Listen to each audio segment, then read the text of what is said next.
Bismillahirrahmanirrahim. Assalamualaikum warahmatullahi wabarakatuh. Alhamdulillahi hamdan katsiran tayyiban mubarakan fih kama yuhibbu rabbuna wa yarda.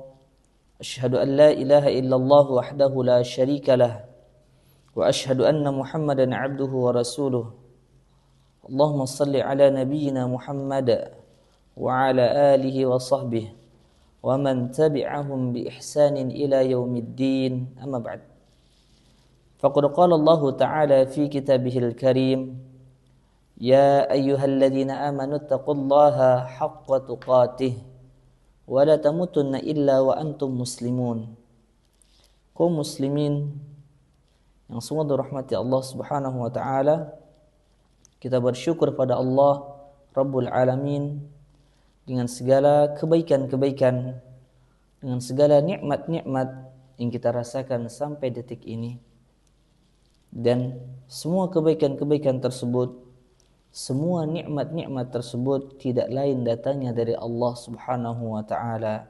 Wa ma bikum min ni'matin faminallah.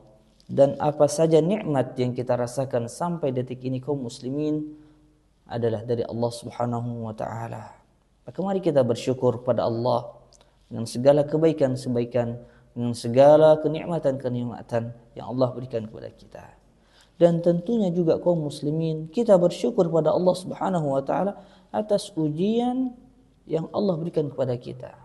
Kenapa bisa bersyukur kaum muslimin? Karena ujian kehidupan adalah suatu hal yang tidak bisa terlepas, tidak bisa terhindar kaum muslimin dari siapapun.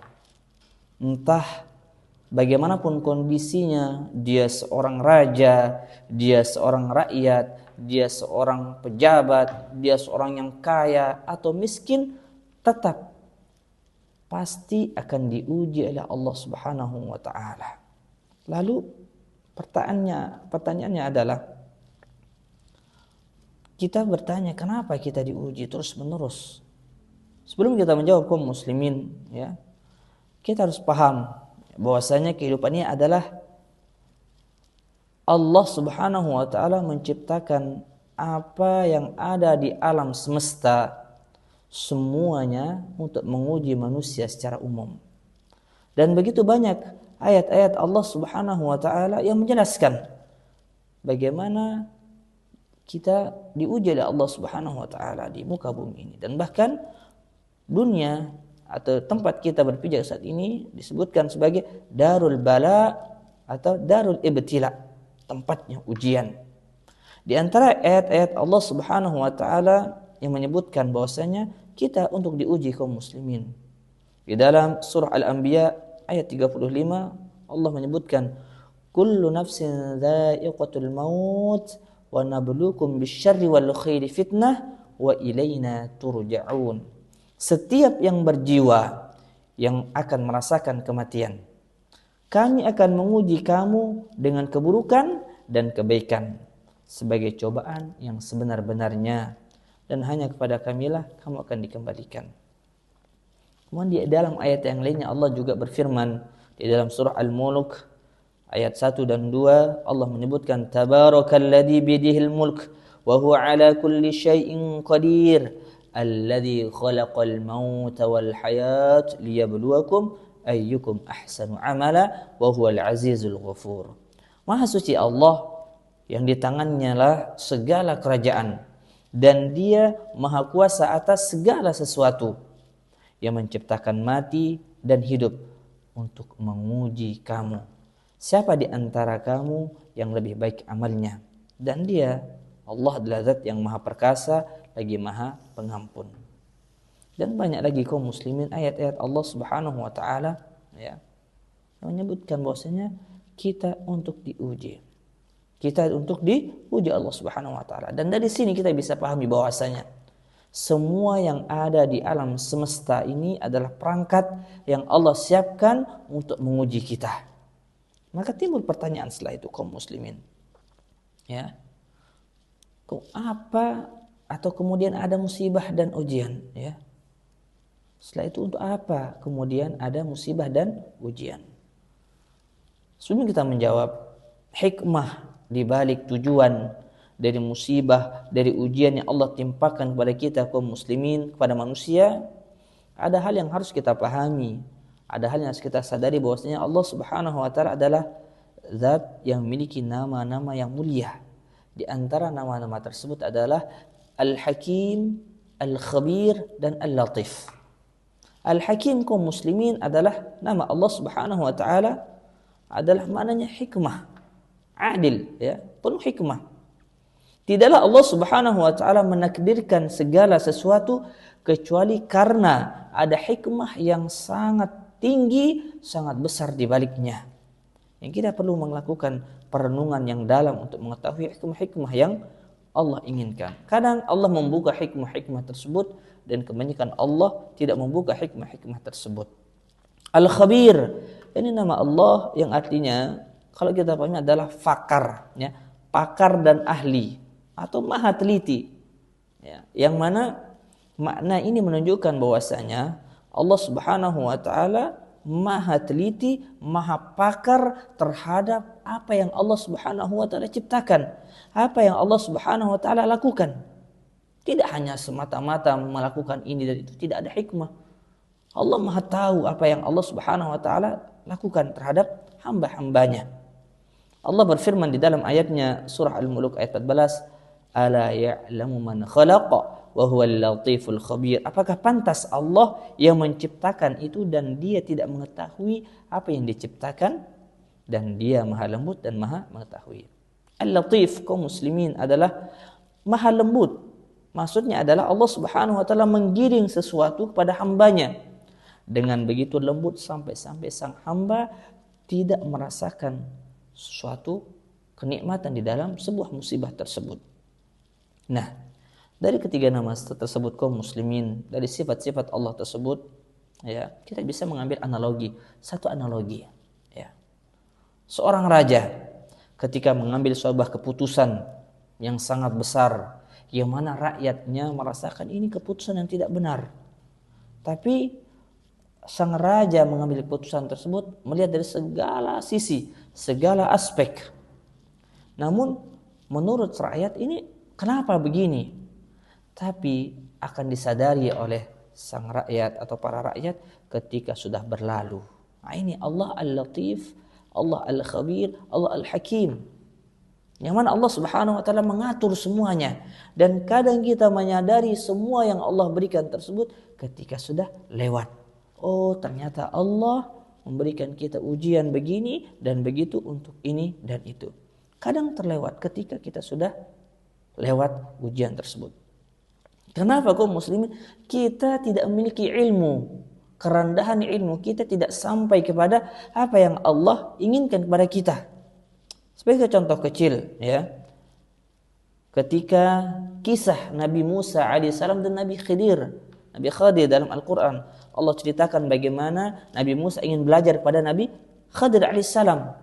Apa kata Nabi Khidir? Kau tidak akan sabar terhadap apa yang akan kau dapati dari diriku. Dan benar saja kaum muslimin, dari peristiwa-peristiwa yang dilalui oleh Nabi Musa dan Nabi Khidir, ternyata Nabi Musa alaihissalam dengan tidak ada ilmu yang beliau miliki di dalam hal tersebut, beliau tidak sabar. Ini menunjukkan apa kaum muslimin?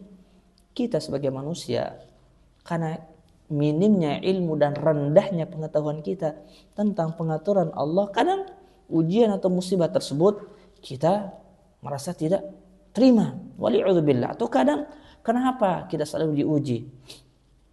Nah, sekarang kita ingin melihat kenapa Allah sering menguji kita kaum muslimin. Kenapa Allah Subhanahu wa taala kadang kita berpikir, kok saya diuji terus? Secara dalil Allah Subhanahu wa taala menyebutkan di antara sebab Allah menguji kita yang pertama adalah atau memberikan kita musibah itu untuk membinasakan. Tapi ini sudah tidak ada di zaman kita kaum muslimin. Ini ada di zaman-zaman para nabi terdahulu. Misalkan kisah Nabi Nuh alaihissalam, kisah tentang kaum Ad, kaum Thamud, dan kisah-kisah kaum yang lainnya. Pada saat itu Allah Subhanahu wa taala membinasakan mereka, memberikan musibah untuk membinasakan mereka karena keingkaran mereka kepada Allah Subhanahu wa taala. Fakullan akhadna bidzambih. Maka masing-masing mereka itu kami siksa disebabkan dosanya. Maka Allah binasakan mereka. Nah, kemudian kaum muslimin secara umum ya, musibah atau ujian yang Allah Subhanahu wa taala berikan kepada kita, kepada mereka yang beriman pada Allah Subhanahu wa taala, hikmahnya antara lain yang pertama, Allah Subhanahu wa taala ingin melihat ya bagaimana seorang tersebut terhadap keimanannya kepada Allah Subhanahu wa taala. Allah berfirman, hasiban nas an yutraku an yaqulu amanna wa hum la yuftanun wa laqad fatanna alladhina min qablihim fala ya'lamanna Allahu alladhina sadaqu wa la ya'lamanna al-kadzibin. Apakah manusia mengira ketika dia mengatakan aku beriman pada Allah Subhanahu wa taala kemudian dia dibiarkan? Tidak, kaum muslimin. Allah akan uji. Allah akan uji untuk apa? Untuk mengetahui di antara mereka siapa yang betul-betul beriman. Dan Allah menyebutkan walaqad fatanna alladziina min qablihim, dan kami juga menguji orang-orang sebelum mereka. Untuk apa? Untuk mengetahui mana di antara mereka yang benar-benar jujur keimanannya terhadap Allah Subhanahu wa taala. Ini yang pertama. Allah Maha tahu, tapi Allah ingin menguji kita. Ketika kita bilang saya beriman, Allah ingin uji kita seberapa besar keimanan kita kepada Allah Subhanahu wa taala. Bagaimana kita menyikapi ujian yang Allah Subhanahu wa taala berikan. Yang kedua, untuk menggugurkan dosa-dosa seseorang. Nah, ini jemaah kaum muslim bahwasanya musibah atau ujian yang menimpa seseorang ini salah satunya untuk menggugurkan dosa-dosa mereka. Dalam sebuah hadis, Aisyah radhiyallahu taala anha, Nabi Muhammad sallallahu alaihi wasallam beliau menyampaikan, ya, jika dosa seorang hamba menjadi semakin banyak dan tidak ada sesuatu yang menghapusnya dari sebuah amalan. Dia sudah melakukan sholat, dia sudah beristighfar, dia sudah bersedekah, namun karena banyaknya dosa yang dia lakukan, maka Allah Subhanahu wa taala akan mengujinya dengan kesedihan untuk menghapus dosa-dosanya tersebut. Allah berikan musibah karena saking banyaknya dosa seorang hamba, ya, sehingga amalan-amalan dia lakukan, sholatnya, tilawahnya, sedekahnya tidak bisa menggugurkan dosa-dosanya tersebut. Akhirnya Allah Subhanahu wa taala berikan dia musibah, Allah berikan dia ujian. Untuk apa kaum muslimin? Untuk menggugurkan dosa-dosanya. Karena Rasulullah menyampaikan, "Ma yusibul muslim man nasabin min nasabin wala wasabin wala hamin wala hazanin wala adza wala gham hatta syaukah." Bahwasanya tidaklah seorang muslim tertimpa suatu penyakit dan keletihan, kekhawatiran dan kesedihan, dan tidak juga gangguan dan kesusahan, bahkan duri yang melukainya, illa kaffarallahu biha min khotoya, kecuali Allah Subhanahu wa taala menghapuskan semuanya, ya, untuk kesalahan-kesalahannya. Jadi semua ujian-ujian kita dapati kaum muslimin, dari rentetan ujian-ujian yang terus-menerus kita dapati, salah satu hikmah terbesarnya adalah untuk menggugurkan dosa-dosa kita.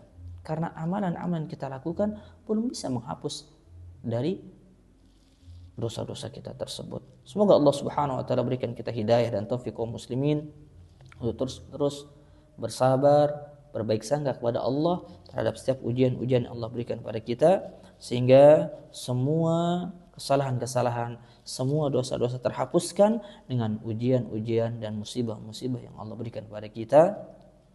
Aqulu qouli hadza wa astaghfiruh innahu wal ghafurur rahim. Kita cukupkan dengan doa akhir majelis. Subhanakallah bihamdik asyhadu an la ilaha illa anta astaghfiruka wa atubu ilaik. Assalamualaikum warahmatullahi wabarakatuh.